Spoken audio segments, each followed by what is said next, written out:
On Christmas Day, I was excitedly preparing to visit my son when I received a text that made my heart skip a beat. Old man, don't come here. I don't need you. Most fathers would feel hurt, maybe angry. They'd stay home. But I'm not like most fathers. I felt something was wrong.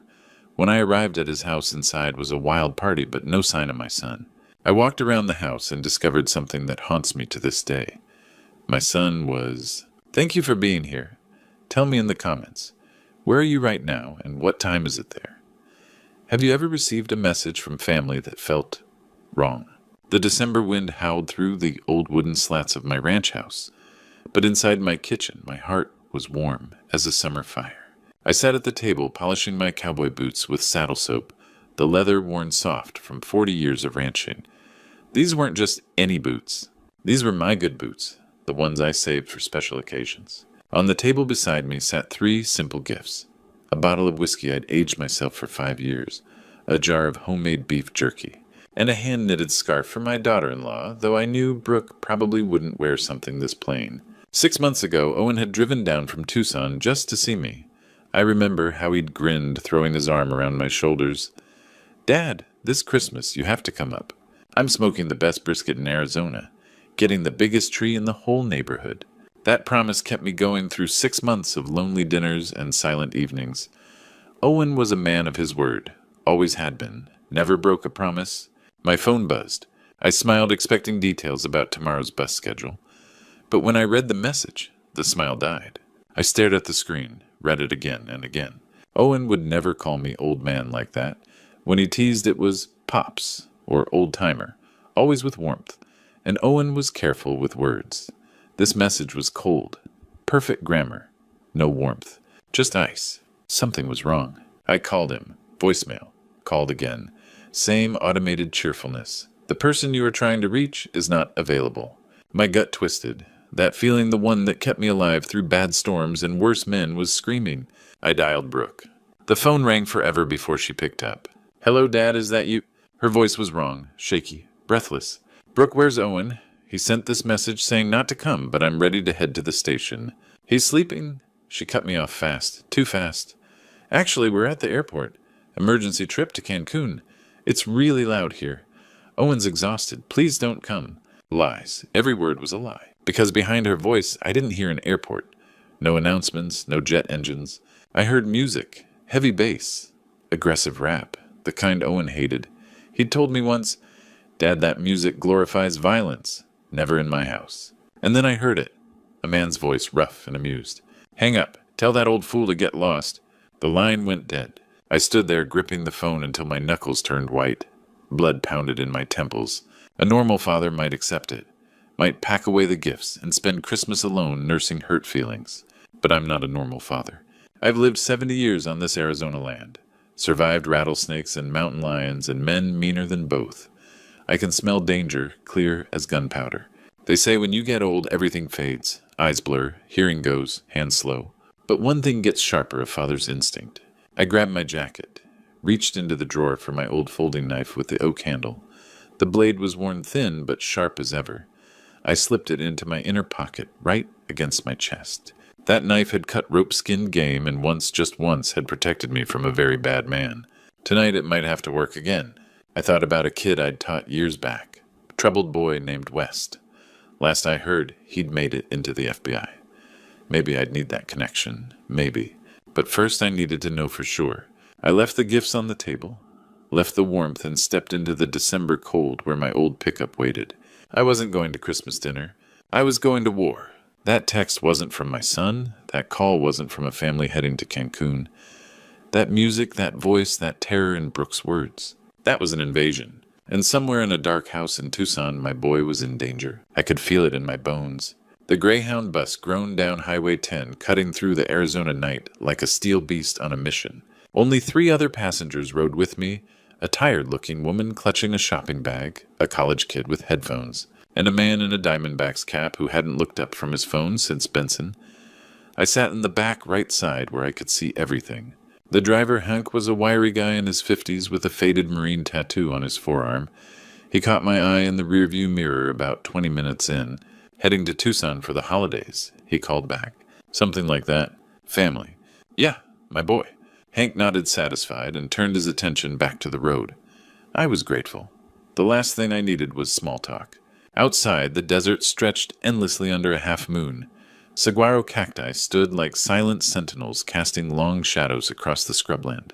Distant lights from scattered ranches flickered and disappeared. Everything felt empty, cold. I pressed my hand against my jacket pocket, feeling the outline of the folding knife. Not for reassurance, for preparation. People don't understand what a father's instinct really is. It's not some warm, fuzzy feeling. It's not just love. It's a low rumbling alarm that goes off deep in your chest when something threatens your child. It doesn't matter if they're 7 or 30. It doesn't matter if they live 500 miles away. When that alarm sounds, you don't hesitate. You don't question. You move. My mind drifted back to when Owen was 7 years old. We had a small herd of cattle back then, nothing fancy, just enough to keep the ranch running. One morning, a heifer wandered off into the canyon. Owen begged to come with me to find her. "Bo, oi," he'd said, tugging my sleeve. "I can help. I know I can." He was small for his age, skinny with that mop of dark hair always falling in his eyes. But I saw the determination there, the loyalty, so I took him. We spent 4 hours tracking that heifer through rough terrain. Owen never complained once. When we finally found her caught in a thicket, he scrambled down without waiting, tore his jacket on the thorns, and soothed her until I could pull her free. On the walk back, he looked up at me, grinning through the dirt and scratches. "We're a good team, right, Bo?" "The best, son, the best." That memory hit me harder than I expected. Somewhere in Tucson, that same loyal, determined boy was in trouble, and I was barreling toward him at 70 miles an hour on a half-empty bus. Hank's voice crackled over the intercom. "Tucson city limits, folks. Arriving in 10 minutes. Through the windshield, I saw the glow of the city spreading across the horizon, streetlights, Christmas decorations strung across palm trees, the neon signs of late-night diners. It should have looked welcoming. It didn't. The bus slowed as we entered the outskirts. A mariachi band played from an open-air restaurant. Families walked arm in arm under strings of colorful lights. Somewhere people were celebrating. I wasn't. When the bus pulled into the station at midnight, I was the first one off. My boots hit the pavement hard. The December air was sharp and cold against my face. I stood there for a moment, staring into the dark streets beyond the station lights, my hand instinctively moving to the pocket where the knife rested. This wasn't a reunion, this was war, and I was ready. The taxi, a beat-up Camry, smelling like stale coffee, pulled away from the Greyhound station. The driver, Rex, was a middle-aged guy with a graying ponytail. He didn't ask questions. I didn't offer explanations. "South Tucson," I said, near the fairgrounds. Rex grunted and punched the address into his GPS. The 30-minute drive took us past shuttered storefronts and late-night diners glowing with neon. When we turned into Owen's neighborhood, the contrast hit me hard. Every house blazed with Christmas lights, inflatable Santas, multicolored strings wrapped around palm trees, wreaths on every door, every house except one. "Owen's?" This at Rex asked. "Yeah." I paid him $40 and stepped onto the curb. His taillights disappeared, leaving me alone in the December cold. That's when I saw them. 3 black Ford F-150s parked across Owen's front lawn, mud-splattered like they'd torn through rough desert roads. The tires had carved deep ruts into the grass. Owen mowed every Saturday morning with meticulous care. My jaw tightened. The house was completely dark. No Christmas lights, no wreath, no warm glow, just darkness. But it wasn't silent. Music pounded from inside, heavy bass, aggressive gang rap. Owen's voice echoed in my memory. "Bo, that music's poison. I'll never let it in my house." Yet here it was, blasting. I moved toward the house, keeping to the shadows of the oak tree. When I reached the front window, I crouched and peered through a gap in the curtains. The living room was bright. On Owen's Italian leather sofa, the one he'd saved 2 years to buy, sat a heavy-set man in his 60s, with a bloated red face. He drank straight from a bottle of expensive whiskey, one from Owen's collection. Beside him, a woman with overdone makeup laughed, flicking cigarette ash onto Owen's white wool rug. But the younger man caught my attention. 30s, shaved head, thick gold chain. He wore a sleeveless shirt showing off a massive scorpion tattoo crawling from his bicep to his collarbone. His boots were propped on Owen's coffee table, and he was using one of Owen's kitchen knives to clean under his fingernails. I recognized him instantly. Owen had shown me his picture once, sighing heavily. "That's Brooke's brother, Vance. He's Trouble Bo. Runs with bad people. I told him he's not welcome here. Yet here he was, in Owen's house, treating it like a clubhouse. My hands curled into fists. If they were here partying, drinking, destroying my son's home, then where was Owen? Where was Brooke? I backed away from the window, heart hammering. The scene burned into my brain, strangers desecrating everything Owen valued. Music he hated shaking the walls. Everything screamed danger. I stared at the front door, its brass handle gleaming. For a moment I considered pounding on it, demanding answers. Where is my son? But instinct, the old wolf instinct, stopped me. You ring that doorbell, you lose surprise. And in war, surprise is everything. I stepped back into the shadows. Pulse pounding, but thoughts sharp. I wasn't going through the front door. I was going round back. I stood there in the cold December air, hidden beneath the oak tree's shadow, staring at the side gate that led to the backyard. Logic told me to stay invisible. Find another way in. Don't announce myself. But another voice, the father's voice, whispered louder. What if you're wrong? What if this is just a messy family visit and Owen's upstairs with a migraine? What if you break in and make a fool of yourself? I had to know. I had to look into Brooke's eyes. Eyes don't lie. I stepped out of the darkness and walked straight to the front door. My hand reached for the doorbell. Ding dong. The music inside cut off abruptly. Footsteps. Muffled voices. Who the hell's that? I told you no visitors. The door cracked open. Brooke stood there in a thin silk nightgown with a cardigan thrown over it. Her face was heavily made up, but it couldn't hide how gaunt she looked. Dark circles carved deep beneath her eyes. When she saw me standing there with my worn farm duffel bag, her face went bone white. She froze. Her hand gripped the doorframe so hard her knuckles turned pale. Her lips trembled, but no words came out. Hey, sweetheart, I said gently. I made it. Where's Owen? I got his message, but something didn't feel right. Brooke stammered, her voice barely above a whisper. Dad, why are you here? We told you. We're at the airport. No, we canceled. Owen's asleep. He's exhausted. You can't. The lies spilled out frantic and incoherent. Then Vance appeared behind her. He held a beer bottle, his face flushed red from alcohol. His eyes raked over me with open contempt. He grinned, showing yellowed teeth stained by cigarettes. Who's this Cisso? The old farmer. He stepped forward, planting himself between Brooke and me. He was tall, 6'2" at least. I'm 5'8" on a good day. He loomed. Wrong house, old man. We don't need whatever you're selling. Get lost. I tried to step forward. I'm not selling anything. I came to see my son, Owen. This is his house. Vance blocked me with his body. Owen's busy. He's tied up. Come back. Never. Now leave before I make you leave. I looked past his shoulder. Wade and Lynn watched from the living room, amused like this was dinner theater. I looked at Brooke, caught her eye. She wouldn't meet my gaze. But when her thin cardigan sleeve shifted, I saw a bruise on her wrist. Dark purple, shaped like fingerprints. Someone had grabbed her, hard. Brooke, honey, I said carefully, just let me see Owen for 1 minute. I drove all the way from... Brooke cut me off, tears beginning to spill. Dad, please go, please. Owen's fine. Tomorrow he'll call you. Just go. Her voice cracked with desperation. Before I could respond, Vance slammed the door in my face. Boom. The deadbolt clicked. Clack. I stood there on the concrete porch, staring at the closed door. The music started up again inside, louder now, like they were mocking me. My reflection stared back from the small window, an old man, 70 years of hard living etched into his face, holding a worn duffel bag full of homemade gifts. I looked pathetic, defeated. That's what they thought. That's what they wanted. But they didn't know me. They didn't know about the bruise I'd seen on Brooke's wrist. They didn't know the terror I'd heard in her voice. And they sure as hell didn't know what a father will do when his son's in danger. I stepped back from the door slowly, deliberately, turned and walked toward the street. Let them think I was leaving. Let them relax. But I wasn't going anywhere, not without my son. A wooden door couldn't stop a father. I'd get inside. One way or another, I walked down the street at a steady pace, head down like a defeated old man heading home. But when I reached the corner, I ducked behind the neighbor's hedge and crouched low. Waited.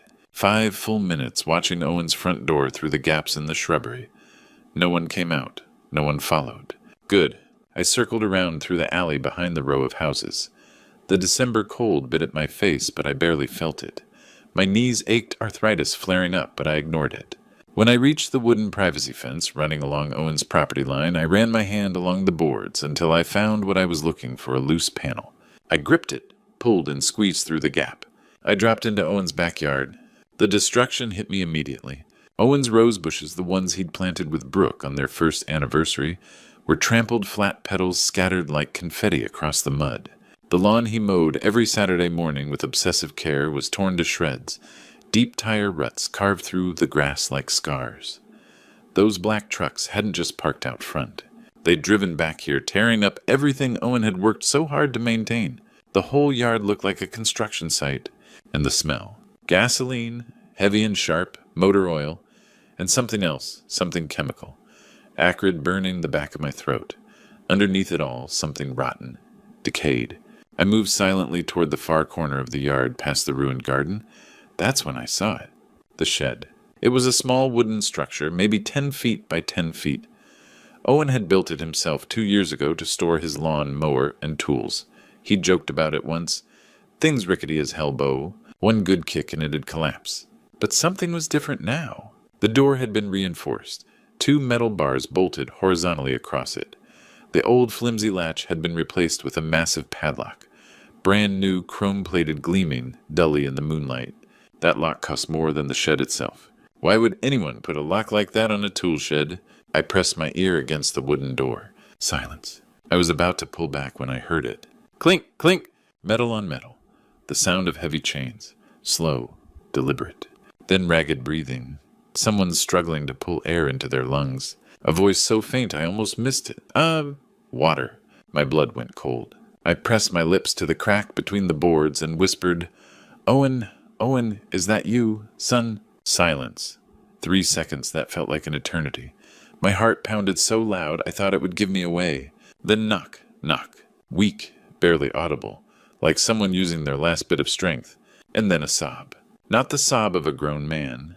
The sob of a child who'd finally found his mother after being lost. The sob of desperation finding hope. Bo. The voice cracked hoarse, almost unrecognizable, but I knew it in my bones. Bo, oi. My world shattered. My son wasn't in Cancun.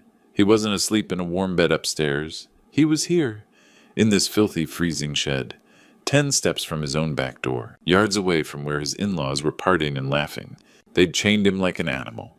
Owen, I whispered urgently, my voice shaking. Son, I'm here. I'm getting you out. Hold on. Another sob from inside. Then his voice barely a rasp. They're gonna kill me, Bo. Vance said if I don't sign. Shh. No one's killing you. Not while I'm breathing. I pulled back from the door and stared at the massive padlock. My hands clenched into fists. Rage roared through me like wildfire, not the hot, explosive kind, but the cold, calculated kind. The kind that gets things done. I glanced back at the house. Music still pounded from inside. Lights blazed. They were comfortable, confident. They thought they'd won. They had no idea what was coming. I reached into my jacket pocket and pulled out the folding knife. The blade glinted in the moonlight. It wouldn't cut through a padlock, but I didn't need it to. I needed it for something else. I was getting my son out of that shed. Tonight. That padlock mocked me, gleaming in the moonlight. Chrome-plated, heavy-duty, probably cost $50. But I wasn't leaving without my son. I touched the knife in my pocket. No good. Couldn't cut through steel. I needed something else. I scanned the ruined yard. Most of Owen's tools were probably locked inside the shed with him. But then near the corner, under a tangle of overgrown bougainvillea, I spotted it, a length of iron rebar, maybe 2 feet long, half an inch thick. Rusted, but solid. Probably leftover from some old clothesline project. I grabbed it, tested its weight. Good enough. Back at the shed door, I studied the setup. The padlock itself was fortress grade, but the hasp, the metal bracket bolted to the wood, that was the weak point. The wood was old rotted by years of Arizona monsoons. Owen had never gotten around to replacing the boards. I wedged the rebar between the hasp and the doorframe. Then I pushed. I put every ounce of weight behind it. The rebar bit deep into the wood. My 70-year-old arms shook. Sweat ran down my face despite the cold. My shoulders screamed. But this was for Owen. I poured 40 years of logging, ranching, and survival into that lever. Open or I'll tear you apart, I growled through clenched teeth. Crack! The wood splintered. The hasp ripped free from the frame, taking a chunk of rotted lumber with it. The door swung open with a long, agonizing creak. I froze. Did anyone inside the house hear that? I listened. Music still pounded from inside. It had covered the noise. I stepped into the shed. The smell hit me like a fist-old urine-sweat disinfectant and something metallic. I pulled out my phone, turned on the flashlight. The beam swept across the interior. Torn bags of fertilizer. Owen's old lawn-mower tipped on its side. Garden tools scattered everywhere. Then the light stopped in the corner. And there he was, my son. Owen was curled on the cold cement floor, wearing nothing but boxer shorts in the December cold. His hands were bound behind his back to a wooden post with coarse rope. But worse, so much worse, was his right leg. A thick iron chain, the kind used for vicious dogs, clamped around his ankle. The other end was bolted deep into the concrete. His leg was swollen purple-black, twisted at an angle that made my stomach lurch. Owen squinted into the flashlight, his head lifting slowly. When he recognized me, his one good eye went wide. But it wasn't relief. It was horror. "Oh, Bo," his voice cracked with panic. "Turn off the light, run. You can't be here. Vance has a gun. He'll kill you." I didn't listen. I couldn't. I dropped to my knees on that freezing floor and pulled his face into my hands.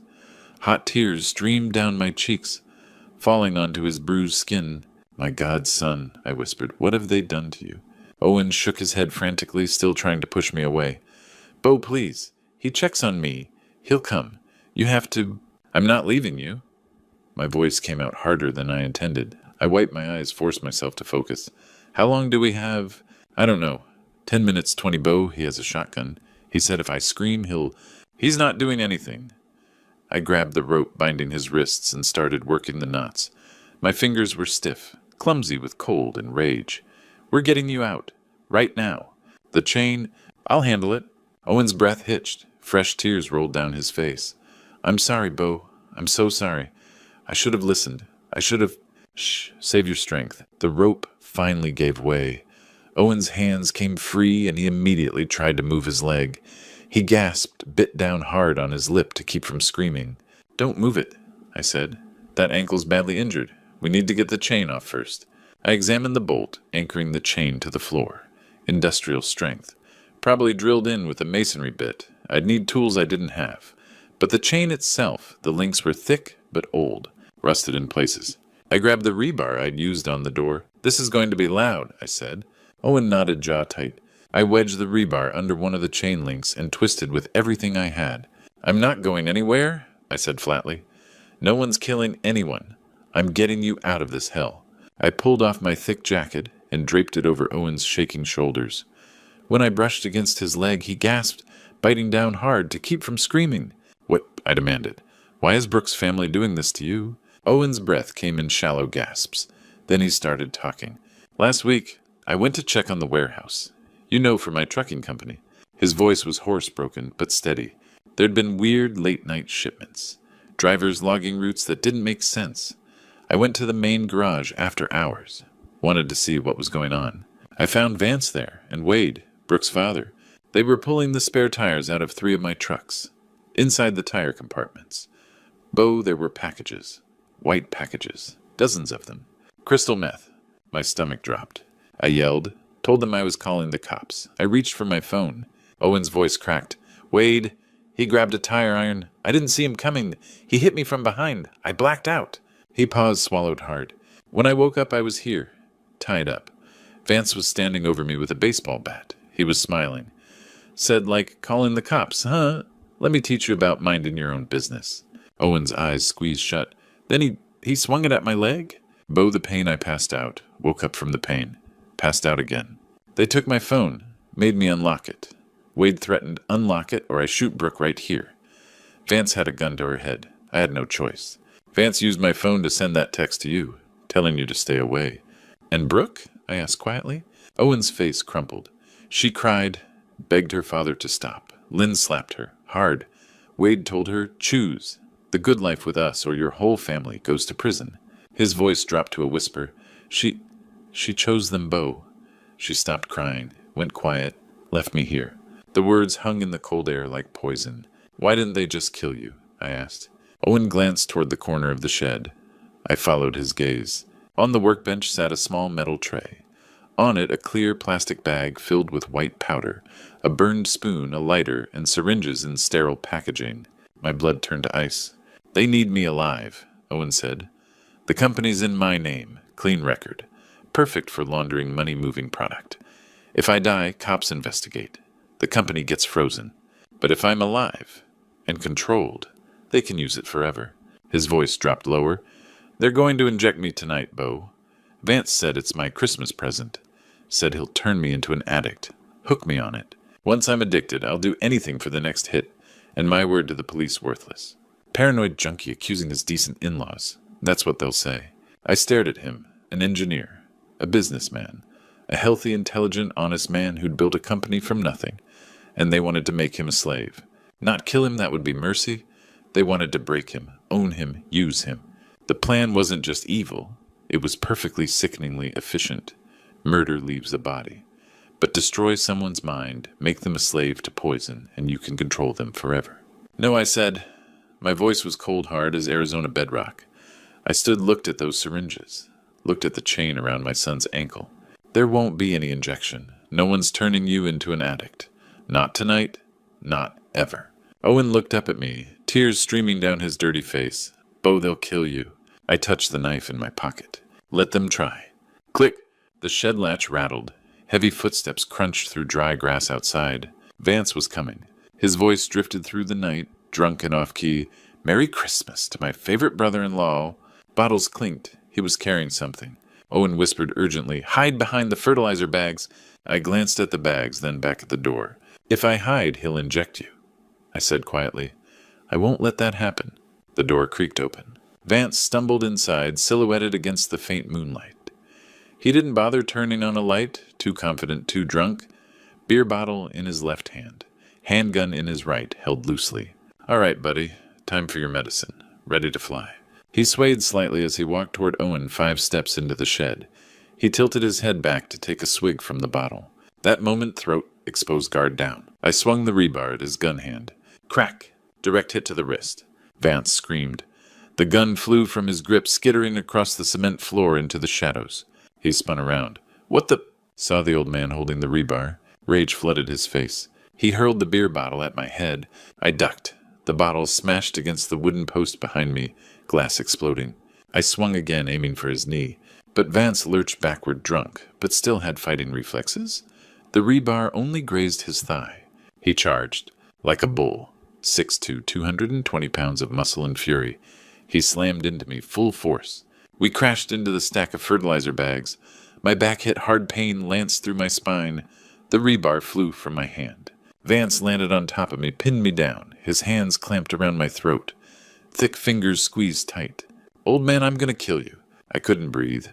My vision started tunneling, darkness creeping in from the edges. Owen screamed, Bow, no! He yanked uselessly at his chain. My right hand fumbled into my inside jacket pocket. Fingers found the oak handle. I flicked it open, one smooth motion muscle memory from 40 years ago. Vance didn't see it. He was focused on strangling me, eyes wild with rage. I drove the blade up into the outside of his thigh. Not the artery, but enough. Vance's scream was pure shock. He released my throat, instantly clutching his leg, rolled off me.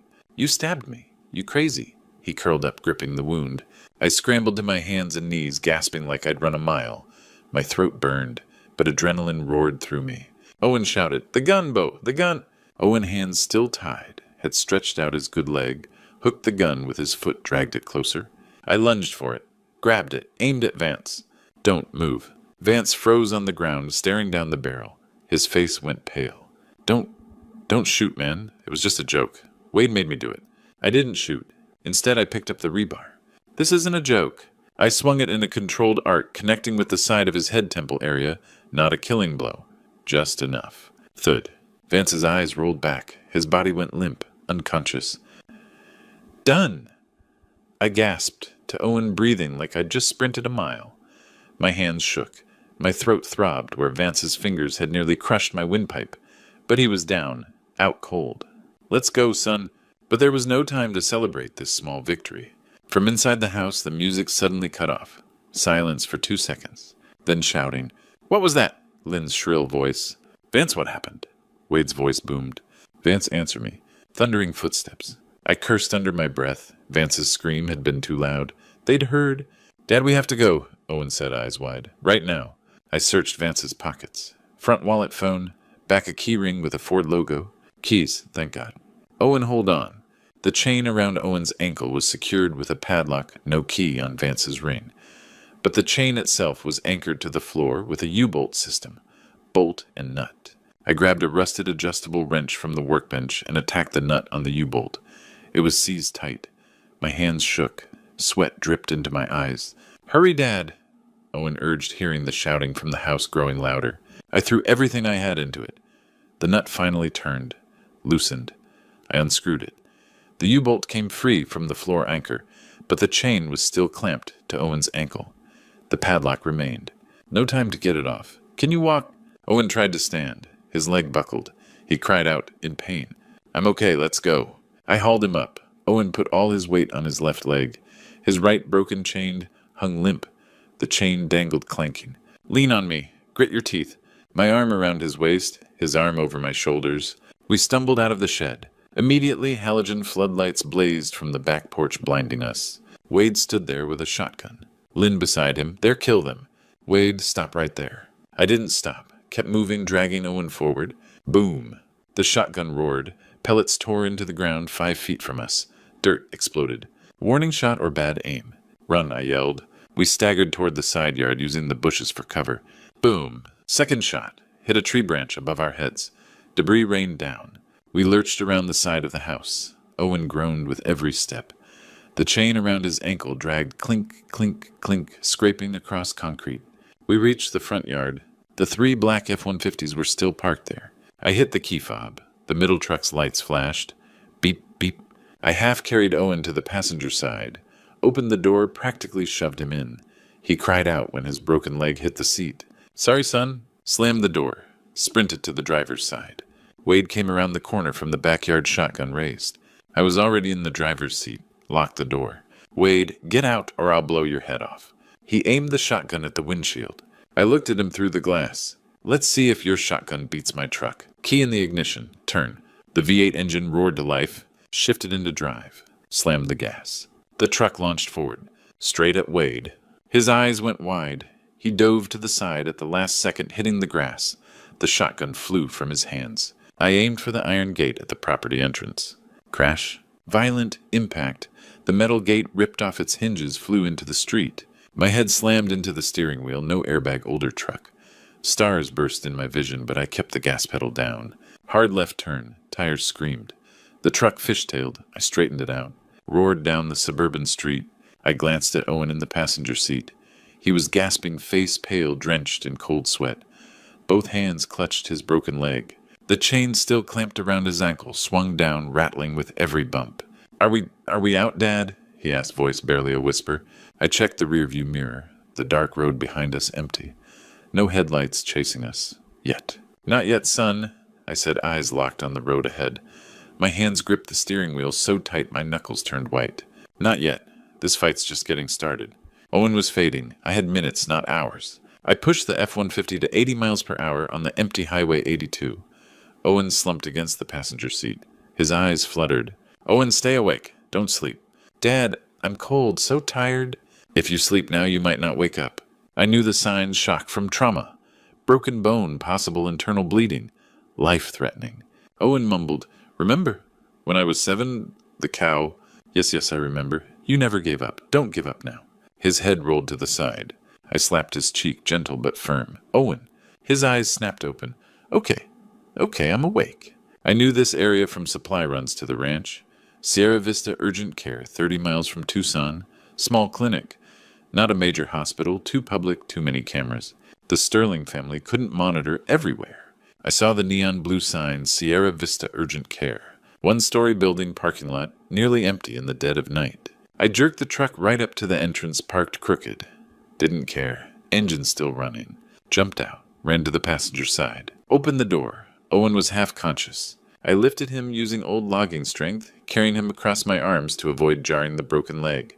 Owen, pain from the movement. Sorry, son, almost there. I kicked the clinic door open with my boot.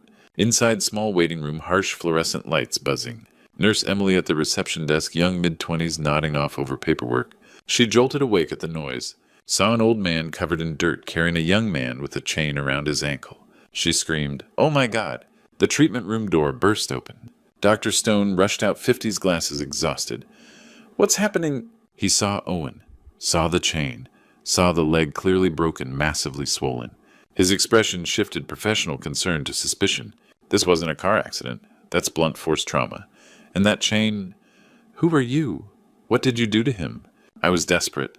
I'm his father. I just rescued him from kidnappers. Can you fix his leg before you interrogate me? Dr. Stone stared at me for a long moment, then decision. He barked at Emily, "Treatment room now, morphine for pain, move!" To me, "You stay here." The mistake. As they wheeled Owen away on a gurney, I overheard Dr. Stone tell Emily, "Call the police. We have to report suspicious injuries. Protocol." I stepped forward, grabbed Emily's arm.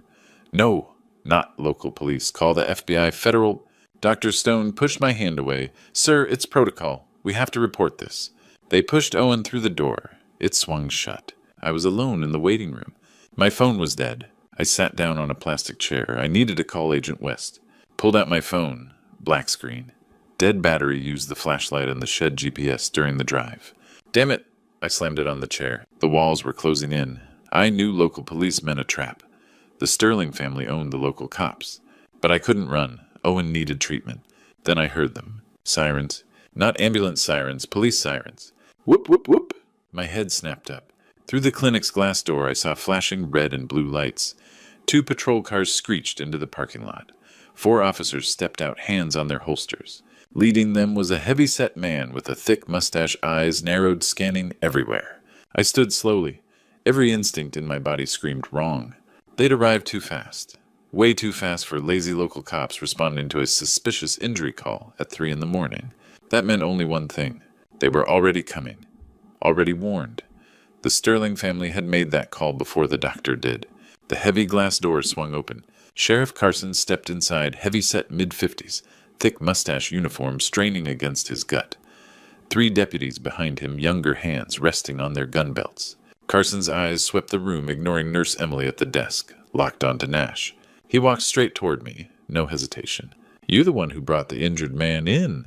I stood. "I'm his father. Name's Nash. Who are you?" Carson stopped 3 feet away. "Sheriff Carson, Sierra Vista Police Department. You're under arrest for kidnapping, assault, and unlawful imprisonment." Shock hit me like ice water. What, I'm the victim here? My son was chained and beaten by his in-laws. Carson smirked. Didn't believe a word. He leaned in close, whispered, so only I could hear. "The Sterling family called ahead. Warned us about a crazy old man. Said you're dangerous. Delusional." My blood froze. Carson continued, still whispering. "Old man, you poked the wrong hornet's nest. Vance is my drinking buddy. Wade plays golf with the mayor. You really think you can waltz in here and accuse them?" I understood the whole town was on the cartel's payroll, or worse, just the sheriff. But that was enough. Carson's straightened voice louder now. "I don't need to know who you are, but you're coming with us." I set my jaw. "My name's Nash, and I'm not going anywhere until my son's safe." "Carson Nash, huh? Well, Nash, you got 2 choices, handcuffs, or we drag you out." He nodded to his deputies. "Cuff him." 2 young deputies stepped toward me, reaching for my arms. I made a split-second decision. I cannot go with them. If they took me, Owen would die. The Sterling family would finish the job. I grabbed a plastic waiting room chair, swung it hard at the nearest deputy. Thwack, hit his shoulder. The deputy staggered back. "Ow, he hit me!" I didn't wait. Bolted for the treatment room door. "Stop him!" Carson roared. I burst through. The treatment room, one large space with 3 beds separated by curtains. Owen on the middle bed, Dr. Stone wrapping his leg, Nurse Emily holding an IV bag. They looked up startled as I crashed in. "Owen, we have to go now." Dr. Stone. "What, he can't move? I just..." Bang bang. The deputies pounded the door. "Open up." I slammed it shut, locked the bolt, but it was flimsy. I looked around. A heavy medicine cabinet on wheels leaned against the wall. I shoved it, scraping rolled it in front of the door. Just as the deputies tried to push in, the cabinet blocked them. Boom, boom! They hammered harder. The wood started to crack.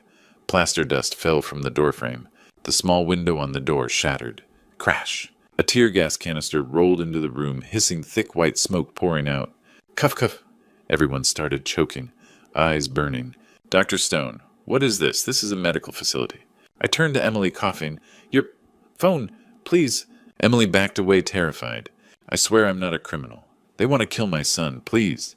Maybe it was the desperation in my eyes. Maybe she saw Owen's injuries and believed. Trembling, she pulled her phone from her scrub pocket, handed it to me. My fingers shook as I took it. Tears streamed down my face from the tear gas. My lungs burned. Owen was coughing violently on the bed pain medication, barely keeping him conscious. Dr. Stone was shouting something about calling the state police, but his words were drowned out by the pounding on the door. Boom, boom, boom. The medicine cabinet scraped across the floor inch by inch. They were breaking through. I had maybe a minute, maybe less. I dialed the number I'd memorized years ago, but prayed I'd never need like this. The only person I knew who could stand up to corrupt local cops. Agent West. 1 ring, please answer. 2 rings. My hand wouldn't stop shaking. The door cracked. Wood splintered. Breach it! Carson's voice bellowed from outside. 3 rings. Then hello, who is this? A deep, authoritative voice. Agent West. Nash gasped through the tear gas. West! Agent West! It's Nash, your old teacher. Silence. Mr. Nash, what's going on? Nash cut him off. No time. I'm at Sierra Vista Urgent Care, Cochise County, Arizona. My son Owen, the Sterling family. They're a drug cartel. They chained him, broke his leg. Local police are corrupt. Sheriff Carson, they're trying to arrest me. If they get us, we're dead. West's voice shifted hard, professional. Barricade the door. Don't surrender. We have a helicopter unit in Tucson. I'm mobilizing them now. 30 minutes. Can you hold? Nash looked at the cracking door. I don't know if this door will last. West, use everything you've got. Don't die on me, sir. I'm coming. Click. Nash handed the phone back to Emily. 30 minutes. For someone waiting to die, 30 minutes felt like 30 years. Boom. The door cracked further. Deputies using gun butts as hammers. Nash thought I need another weapon. One police fear more than bullets. He looked at Emily. Your phone, Ken. It live stream, TikTok, Facebook. Emily nodded, confused. Yes? 4G works. Nash, turn on the camera. Film me. Go live. Right now. Emily hesitated. Why? Nash, because the only thing stronger than corrupt cops is the truth going viral. Emily looked at the breaking door, looked at Owen, clearly a victim, looked at Nash, a desperate father. She opened TikTok. It's live. Nash wiped tear gas tears from his face. Didn't want to look crazy, wanted to look like a father. He stared into the camera lens, took a breath. Hello, everyone. My name is Nash. I'm a father. He stepped aside so the camera showed Owen on the bed leg, destroyed purple-black, swollen. Chains still clamped around his ankle. That image spoke louder than words. Look at this. See what my son's in-laws did to him. They broke his leg, chained him like an animal in a shed on Christmas Eve. Why? Because he discovered they were trafficking drugs. Nash held up a small object, an SD card. Owen had slipped it to him in the shed, hidden in his shoe when captured.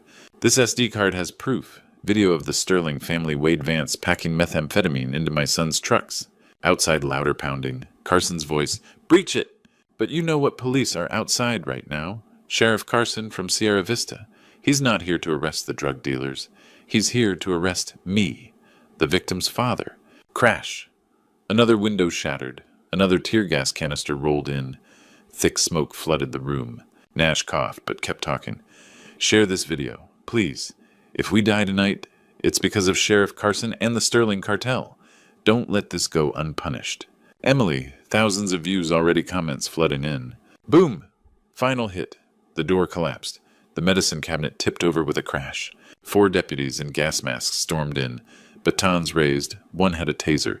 Nash told Emily, cut it, post now. She hit stop, hit post, just as deputies closed in. A deputy shouted, on the ground. Nash, don't touch my son. Batten swung, hit Nash's shoulder. He dropped to his knees. Zap! The taser hit his back. Electricity coursed through him. Muscles seized. He fell hard onto the cold floor. Through the haze, he glimpsed Emily's phone screen. A notification popped up. Live video posted successfully. 47,832 views. 12,389 shares. The numbers kept climbing, even as deputies surrounded him. Even as Sheriff Carson stepped through the broken doorway baton, in hand staring down with pure hatred. Even as everything went dark. Nash smiled.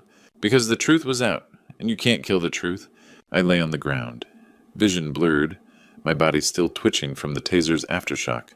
I tried reaching toward Owen's bed. Owen, I tried. Sheriff Carson stood over me, his boots on either side of my body. He raised the baton high. I told you, old man, in this town I am the law. The baton hovered ready to come down on my skull. A killing blow.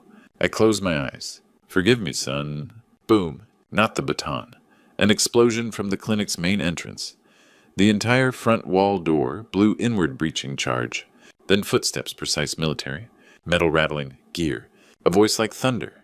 Federal agents, drop your weapons now. FBI stormed in. Carson froze, baton suspended midair. He turned. Through smoke and dust, FBI tactical team. 8 agents in full black tactical gear. FBI in gold letters on their vests. Assault rifles, AR-15s. Red laser dots dancing across Carson's chest and the deputies. Night vision goggles pushed up on helmets. Leading them, one man calm steady. Agent West. 6'1" fit, walking through the smoke like he owned it. No mask, didn't need one. Handgun drawn, but pointed down. Eyes locked on Carson. West spoke, voice cold and absolute. I'm only saying this once. Drop your weapons, or I consider you cartel associates, and we will open fire. Not a threat, a promise. Carson looked at his baton. Looked at 8 assault rifles aimed at him. Looked at West's face, no mercy there. Sweat beaded on his forehead despite the cold. His hand shook. Clack! The baton hit the floor. He raised his hands slowly. Knees buckled. He collapsed. Don't shoot. I was just doing my job. West, your job was protecting people, not running security for murderers. He signaled his team. Cuff them, all of them. Strip badges, confiscate weapons. Forensics are en route. FBI agents moved in. Deputies slammed face down on the floor, rough but professional. Hands wrenched behind backs. Click, click, handcuffs. Badges ripped from uniforms, guns seized. Carson, you can't do this. I'm the sheriff. West, you were a sheriff. Now you're a suspect in a federal drug trafficking investigation. Carson's face went white. West holstered his weapon, ran to me, knelt down, helped me sit up. Mr. Nash, I'm here. Are you okay? I coughed tear gas, still burning my lungs. Vision clearing, I saw West's face. Younger, but with the same determined eyes from years ago. West, you came... Of course I came. You taught me never abandon family. I gripped his arm. Owen, save Owen. West looked toward the bed where FBI paramedics were already working on Owen. Paramedic, he's stable. Serious trauma, but he'll make it. I exhaled the first real breath in hours. Tears fell. Not from tear gas. From relief. My body sagged against West. Thank you, son. West, thank you, sir, for teaching me what honor means. I was confused. 30 minutes. How did you... West FBI Tucson has a rapid response Blackhawk for border ops. We were airborne in 4 minutes.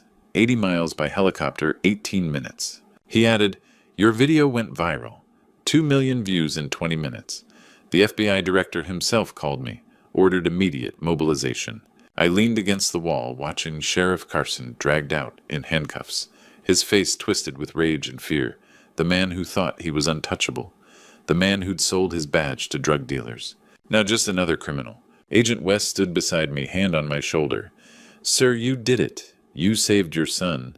In that video, you just lit a firestorm. The Sterling family can't hide anymore. Every news outlet in America is running this story. I looked at Owen. FBI paramedics were carefully transferring him to a proper gurney. His eyes cracked open, found mine. He mouthed, thank you, Dad. I nodded. Couldn't speak. Throat choked with emotion. We'd done it. Barely, but we'd done it. Tonight justice wasn't just a pretty word. Tonight justice came with black boots and federal badges. My live video, just a few minutes long, had become the spark that burned down their entire empire. 3 days later, December 26th, Nash and Owen were in a secure wing of the Phoenix Military Hospital. Owen had undergone surgery, pin screws in his leg. The doctor said he'd walk again, but with a slight limp. Owen, morphine-dazed but lucid, smiled weakly. Rather limp than not walk at all, Dad. I sat beside his bed, holding his hand. For the first time in days, safe. Armed guards stood outside the door of federal protection. Agent West visited carrying a tablet. Mr. Nash, you need to see this. He showed me the video statistics. 47 million views in 72 hours. Justice for Owen trending #1 nationwide. Hero Father #3. News coverage, CNN, Fox, ABC, all running it. The image of Owen chained was everywhere. Public outrage. This happened in America. Comments flooded in. Find these monsters. Hero Father. Investigate Sierra Vista PD. Politicians tweeting about the case. Arizona governor calling for federal investigation. FBI director under pressure from Congress. West explained the Sterling family didn't even know you'd escaped until the next morning. Sheriff Carson was supposed to handle it quietly. Bury both of you. Wade was too arrogant. Thought local cops had it covered. By the time your video went viral at 5 a.m., we already had teams surrounding their house. They woke up to FBI breaching their door. West showed us body cam footage from the raid. Dawn. December 23rd, 6:00 a.m. FBI tactical teams surrounded the house. Loudspeaker, Wade Sterling, FBI, come out. No response. Breach team stormed in. Found Wade and Lynn in the living room trying to burn documents in the fireplace. Too late. Vance on the couch, wounded, leg-bandaged, assault rifle beside him. He didn't dare use it. All three arrested. But the real evidence agents tore up the garage floor concrete. Found a secret vault underneath. Ladder leading to an underground room. Inside, over 110 pounds of crystal meth and heroin. Assault rifles. Cash more than $800,000. Ledgers with handwritten transactions. Biggest cartel bust in Arizona this year, West said. He held up an evidence bag, Owen's SD card. We recovered this from your jacket. Watch the footage. Crystal clear. The video showed Wade and Vance opening spare tires, packing drugs. Audio, if Owen finds out we're finished. Then Owen walked in, shouted. Wade attacked with a tire iron. Camera went dark, but audio continued sounds of beating Owen's groans. This is ironclad evidence, Nash. They can't deny it. Owen's voice quiet. What about Brooke? West hesitated. She cried when we arrested her. Said she'd begged her father to stop. But when Wade slapped her and told her to choose the good life or her family in prison, she chose them. West looked at Owen with sympathy. She didn't directly harm you, but she stayed silent, watched. The prosecutors are charging her as an accessory. Owen stared at the ceiling, silent for a long moment. Then she made her choice. Now she lives with it. I squeezed my son's hand, the boy who once cried over a lost cow. Now a man betrayed by his wife, tortured by her family, and somehow still strong enough to survive. Trial's in 3 months, West said. With this video and the SD card, they can't escape. Their lawyers are expensive, crafty. But we have the truth. He looked at both of us, and the truth never dies. 3 months later. March, the trial of the century. Every seat packed. Federal courthouse in Tucson imposing fortress-like. Security everywhere.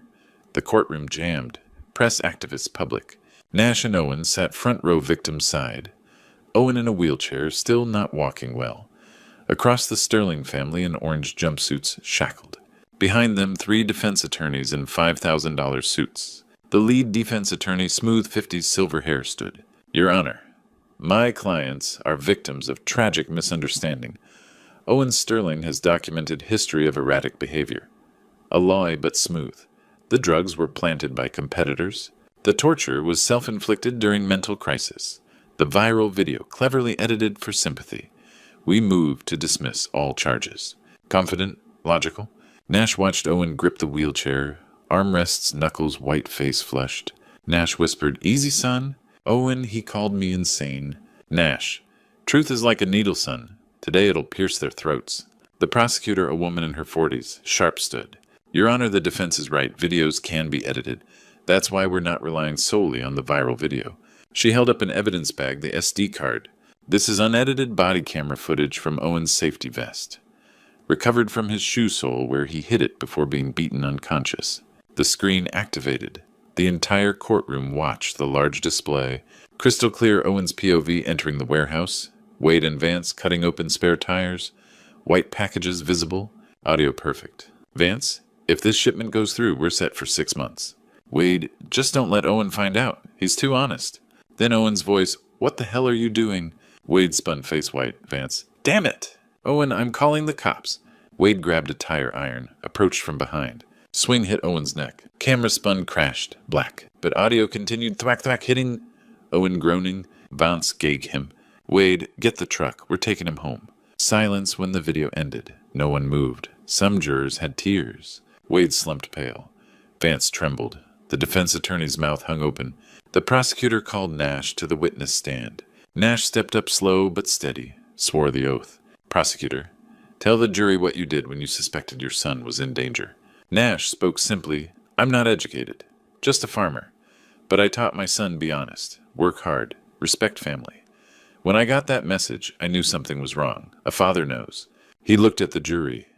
They broke his leg, chained him, planned to destroy his soul with drugs. But they forgot one thing. He pointed at Owen. They forgot he's my son, and I don't abandon family. You can have money, power guns, but we have the truth. His voice rang, and the truth never dies. Applause erupted. The judge, order.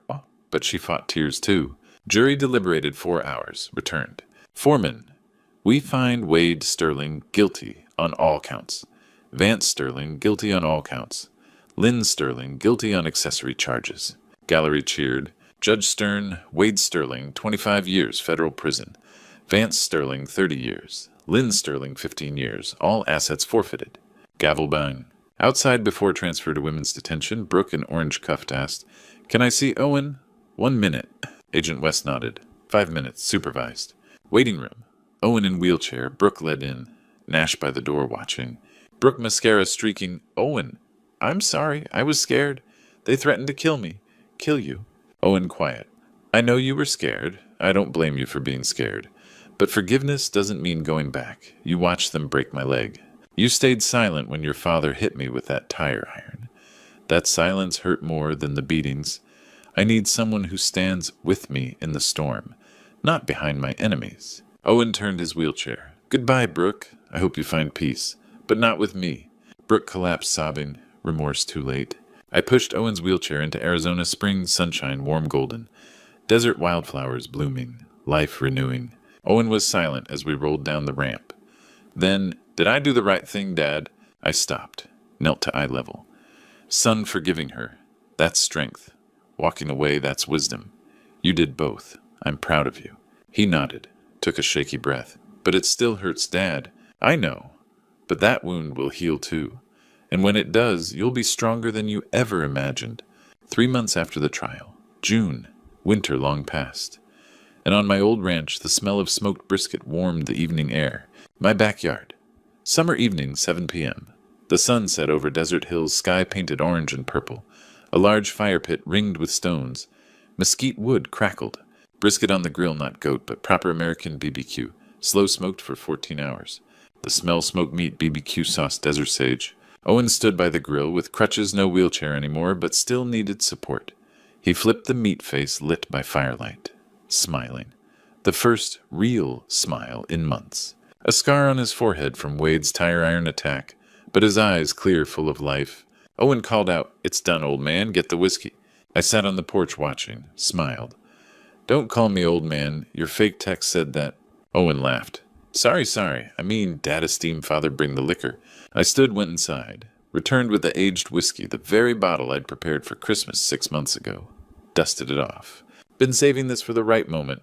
A pickup truck rumbled up the dirt driveway. Agent West, civilian clothes, jeans and t-shirt. He'd driven from Phoenix 2.5 hours just for this. Mr. Nash Owen. They hugged carefully, Owen still healing. West, sorry I'm late, traffic on Highway 10. I said, You're right on time, son. 3 men around the fire. We sat on wooden chairs, plates loaded with brisket cornbread coleslaw. Firelight danced on our faces. Stars began appearing, Arizona night sky, brilliant. Toast time. I poured 3 glasses of whiskey. Raised mine to coming home. West to justice. Owen to being alive. Cheers. We clinked glasses, drank. The whiskey burned warm down our throats. We sat in comfortable silence. Only sounds fire crackling, crickets, distant coyotes howling across the plains. I watched Owen eat heartily, saw the crutches leaning against his chair, saw the scar, but I also saw life, strength, survival. I thought back. 6 months ago, the horror of that text message, the desperation in the shed, fighting Vance, nearly dying in the clinic, and now this. Warm fire, good food. My son laughing with West about some FBI case. My eyes stung, not from smoke, from gratitude. I set down my glass, turned, looked straight ahead as if speaking to someone watching. Let me tell you something important. Life is full of traps, wolves in sheep's clothing. They can take your money, your house, even your name. But there's one thing they can never take: the blood that runs through your family. Never ignore the voice in your heart. When your instinct, your corazonada, tells you your child is in danger, you throw fear straight to hell. You break down doors. You fight like an animal. Because the greatest wealth a man has isn't in his bank account. I gestured to Owen and Wes beside me.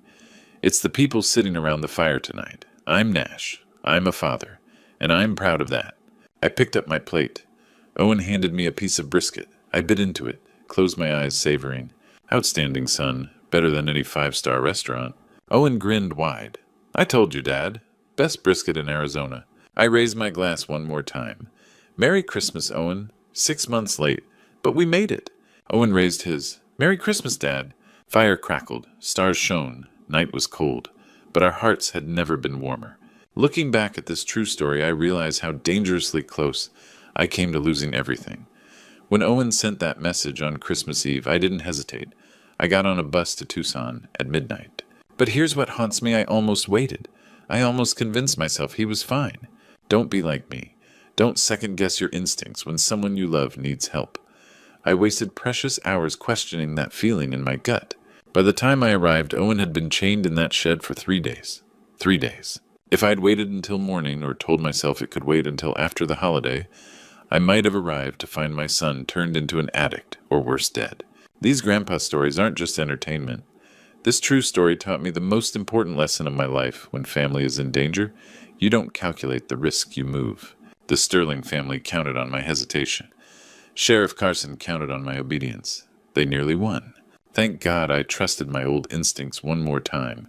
Thank God I remembered that a father's job never ends. Not at 68, not ever. Owen is alive today because I didn't wait for permission or proof. I just went. So listen carefully to these grandpa stories. They're not just about what I did right. They're warnings about what I almost didn't do. Your loved ones don't need a perfect hero. They need someone who shows up even when it's terrifying. That's what all grandpa stories teach us. This true story could save your family. Share it. Comment below if you've ever trusted your gut to save someone. Subscribe to the Tint channel because these lessons matter more than you think.